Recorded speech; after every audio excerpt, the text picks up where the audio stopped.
धन्यवाद बच्चों, आपकी पाठशाला में आपका स्वागत है। आज की पाठशाला में हम पढ़ने वाले हैं कक्षा 3 रिमझिम पाठ 6 हमसे सब कहते। इस कविता में हम देखेंगे कि छोटे छोटे बच्चों के मन की व्यथा क्या है। उसी मन की व्यथा को, परेशानियों को कवि ने बहुत सुंदर ढंग से प्रस्तुत किया है। बच्चों, जब आप इस कविता को पढ़ेंगे तो आपके मन में भी ये बातें आएंगी कि हमारे साथ भी ऐसा होता है। तो लोग शुरू करते हैं। कविता हमसे सब कहते। नहीं सूर्य से कहता कोई, धूप यहाँ पर मत फैलाओ। यानी सूरज से कोई नहीं कहता कि धूप की तेज़ रोशनी यहाँ पर मत फैलाओ। जब भी मम्मी पापा या दीदी घर की खिड़की दरवाज़ों को खोलते हैं तो सूरज की तेज़ रोशनी घर के अंदर तक फैल जाती है। धूप मतलब सूरज की तेज़ रोशनी। कोई नहीं चांद से कहता, उठा चांदनी को ले जाओ। और चांद यानी चंद्रमा से कोई नहीं कहता अपनी चांदनी, चांदनी मतलब रोशनी, चांद की रोशनी हमारे यहाँ मत फैलाओ, यहाँ से ले जाओ। उसके बाद है, कोई नहीं हवा से कहता खबरदार जो अंदर आई। यानी हवा से कोई भी कुछ नहीं कहता कि सावधान, खबरदार मतलब सावधान, तुम्हें हमारे घर कमरे के अंदर नहीं आना है। क्योंकि जब तेज़ हवा चलती है और खिड़की दरवाजे खुले रहते हैं तो घर के सामानों को हवा गिराती हुई चली जाती है। और बादल से भी हमारे बड़े कुछ नहीं कहते कि यहाँ पर इतना पानी क्यों बरसाए, जिससे चारों तरफ पानी ही पानी भर गया है। बादल से कहता कब कोई, क्यों जलधर यहाँ बरसाई। यानी बादल से भी हमारे बड़े कुछ नहीं कहते कि यहाँ पर इतना पानी क्यों बरसाए, जिससे चारों तरफ पानी ही पानी भर गया है, हमें बाहर जाने में परेशानी होती है। लेकिन हर कोई हम छोटे छोटे बच्चों पर ही रोक टोक करते रहते हैं।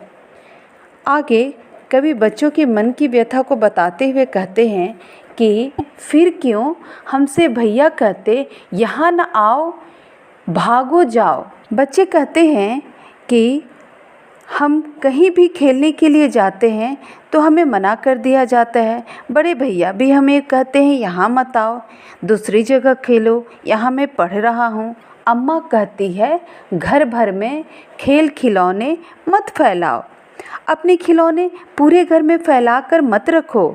पर बादलों से तो कोई नहीं कहता कि यहाँ पानी मत फैलाओ, हमें परेशानी होती है। लेकिन जब हम अपने खिलौने से खेलते हैं तो हमें क्यों कहा जाता है कि यहाँ खिलौने मत फैलाओ। हवा से तो कोई नहीं कहता कि अपनी तूफ़ानी हवा मत लाओ। तब भैया हमसे क्यों कहते हैं यहाँ मत खेलो, भागो यहाँ से। की पंक्तियों में है, पापा कहते बाहर खेलो, खबरदार जो अंदर आए। मेरे पापा भी यही कहते हैं, बाहर जाओ, अंदर नहीं खेलो, घर में सामान नहीं फैलाओ। कभी कभी तो पापा डांट भी देते हैं, खबरदार जो अंदर खेले।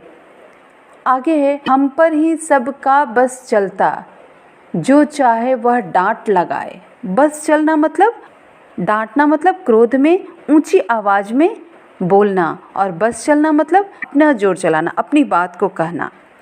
यानी सब बड़े हमें ही डांटते हैं, लेकिन कभी हवा, बादल, सूरज या चांद से कोई कुछ नहीं कहता। चाहे वो घर के अंदर आए, उन्हें कभी कोई नहीं डांटता। तो बच्चों, ये कविता आपको कैसी लगी? क्या आपके मन में भी ऐसे सवाल आते हैं? सभी आपको डांटते रहते हैं, बात बात पर रोकते टोकते रहते हैं, लेकिन दूसरों को कोई नहीं बोलता। तो बच्चों, इस कविता के कवि हैं निरंकार देव सेवक। बच्चों, इस कविता के कुछ मुख्य बिंदु हैं जिसके माध्यम से कवि आप लोगों को कुछ समझाना चाह रहे हैं। वह मुख्य बिंदु क्या है? सबसे पहले आप कविता को पढ़िए और अच्छे से समझिए। अगर आप चाहते हैं आपको कोई न रोके न टोके, तो हमेशा अपने बड़ों का कहना मानिए। वो क्या कहना चाहते हैं उसको सुनिए और बच्चों, अगर किसी बात के लिए आपको रोका टोका जाए तो समझिए वह आपके लिए सीख है, आपके भले के लिए ही ऐसा कहा जा रहा है। बच्चों, प्रश्नोत्तरों को शुरू करने के पहले हम लोग उसके शब्दार्थों को देखते हैं। धूप यानी सूरज की रोशनी, चांदनी यानी चांद की रोशनी, खबरदार यानी सावधान, जलधार यानी तेज़ी से बहने वाला जल, घर भर में यानी पूरे घर में, और बस चलना यानी ज़ोर चलना, किसी का ज़ोर चलना। चलिए पाठ में आए कुछ तुक वाले शब्दों को भी हम लोग देखते हैं। फैलाओ के तुक वाले शब्द होंगे जाओ। तुक वाले शब्दों को पहचानने का सबसे अच्छा और सरल तरीका है बच्चों, जो शब्द है उसका लास्ट जो अक्षर है, जैसे फैलाओ ओ, जाओ ओ, वो सेम रहेगा। ठीक है, इससे और भी आप शब्द आप बना सकते हैं। आई, तुक वाले शब्द बरसाई, पाई, ये सब आप लिख सकते हैं। आए, लाए, जाए, पाए, इस तरह से आप बोल सकते हैं। कोई, तुक वाले शब्द रोई, सोई हो सकता है। चलिए आगे हम लोग किताब के प्रश्नोत्तरों को देखते हैं। सबसे पहले है नया शीर्षक। अगर तुम्हें इस कविता का नाम बदलने को कहा जाए तो तुम इसका नाम क्या दोगे? मैंने इसका नाम रोक टोक दिया है। अपना ना आप कोई भी नाम दे सकते हैं कविता से संबंधित। दूसरे नंबर पे है बच्चों, करो मत करो। पाठशाला में और घर में तुम्हें क्या क्या करने के लिए कहा जाता है और क्या क्या करने के लिए मना किया जाता है? ये तालिका जो दिया गया है उसमें आपको लिखना है। तालिका में है एक साइड करो, दूसरे साइड मत करो। तो करने के लिए क्या कहा जाता है? सुबह जल्दी उठने के लिए कहा जाता है, अनुशासन में रहने के लिए कहा जाता है, पढ़ाई अच्छे से करने के लिए कहा जाता है। और भी आप लिख सकते हैं। इसके अलावा मत करो में शोर मत करो, कक्षा में शांति से बैठो, घर में मत खेलो, ज़्यादा टीवी मत देखो आदि आप लिख सकते हैं। या फिर और भी आपके मन में कुछ आ रहे हैं शब्द, वाक्य, तो वो भी आप लिख सकते हैं। आगे है बच्चों, ज़रा सोचो। सूरज चांद की रोशनी को भगा देता है, बादल सूरज की रोशनी को भगा देता है, हवा बादल को भगा देती है। बताओ कौन किससे ज़्यादा ताकतवर है? तो बच्चों, चांद सूरज की रोशनी से ही चमकता है। सूरज चांद से ज़्यादा ताकतवर हुआ क्योंकि चांद की अपनी रोशनी नहीं होती है। सूरज की जो रोशनी है उससे ही वो अपना चांदनी को बिखेरता है। उसके बाद है, जब बादल थोड़ी देर के लिए सूरज की रोशनी को रोक देता है, बादल थोड़ी देर के लिए सूरज की रोशनी को रोक देता है, उस वक्त बादल सूरज से ज़्यादा ताकतवर हो जाता है। हवा बादल से ज़्यादा ताकतवर है क्योंकि वह अपनी ताकत से बादल को भगा देता है।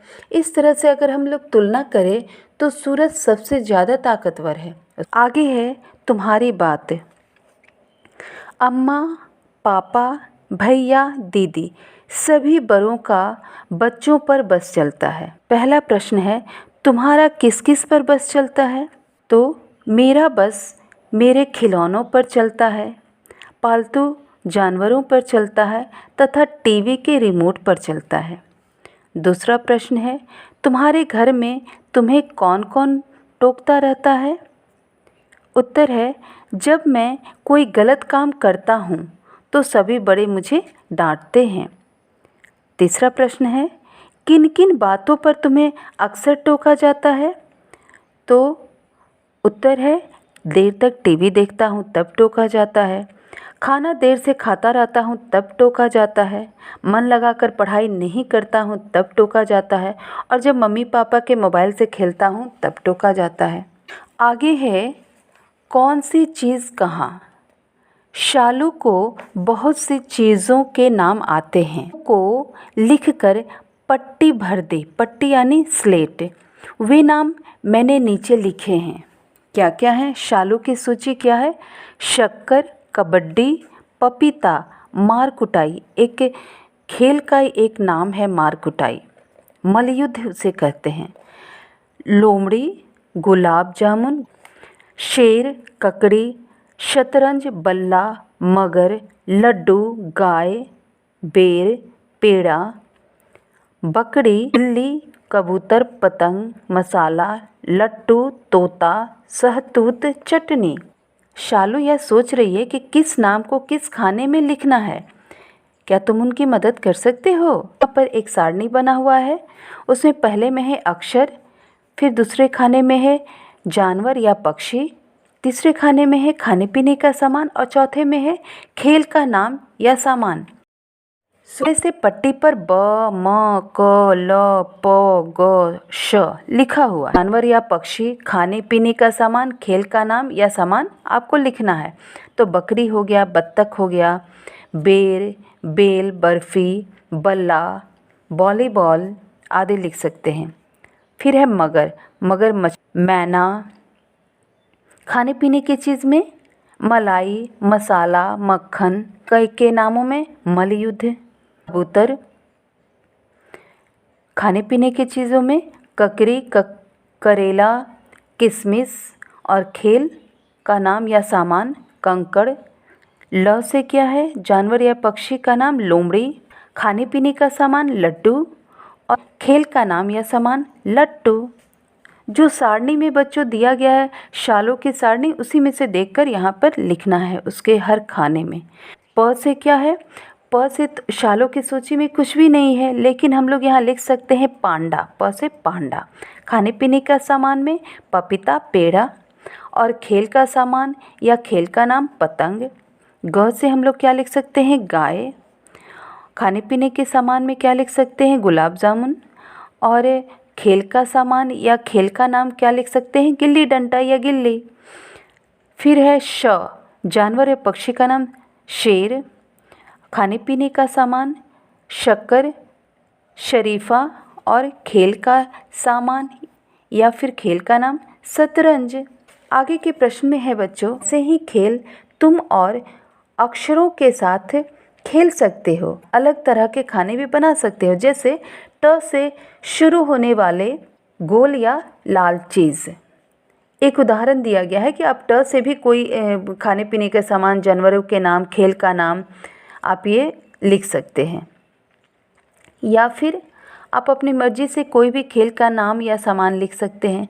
हर एक खाने के नाम वर्णमाला के हिसाब से क्रम में आपको लगाना है। जैसे जानवर या पक्षी का वर्णमाला का कैसे हुआ? क, ख, ग, घ, ङ, च, छ, ज, झ यहाँ है, उसी में देखना है। सबसे पहले क आता है तो कबूतर, फिर गाय, तोता, बकरी, मगर, लोमड़ी, शेर।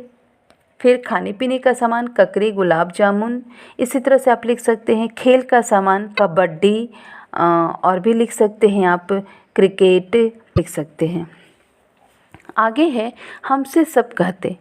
कविता में जिन लोगों, चीज़ों और जगहों के नाम आए हैं उन्हें नीचे दी गई तालिका में लिखिए। जैसे है तालिका दिया हुआ है लोग जो कविता में आया है, तो क्या क्या आया है? भैया आया है, अम्मा आया है, चांद, पापा, बादल, सूर्य। उसके बाद है चीज़। चीज़ में क्या आया है? एक खिलौना आया है चीज़ में। और जगह में क्या आया है? यहाँ, अंदर, घर भर, बाहर, इस तरह से आया है। तो चलिए बच्चों, आपका अभ्यास कार्य पूरा हुआ। हम लोग एक कहानी, तो कहानी सुनी होगी लोमड़ी और कौवे की, जिसमें एक बार एक कौवे को एक रोटी मिली। लोमड़ी ने सोचा क्यों ना मैं इस कौवे को मूर्ख बना के रोटी ले लूँ।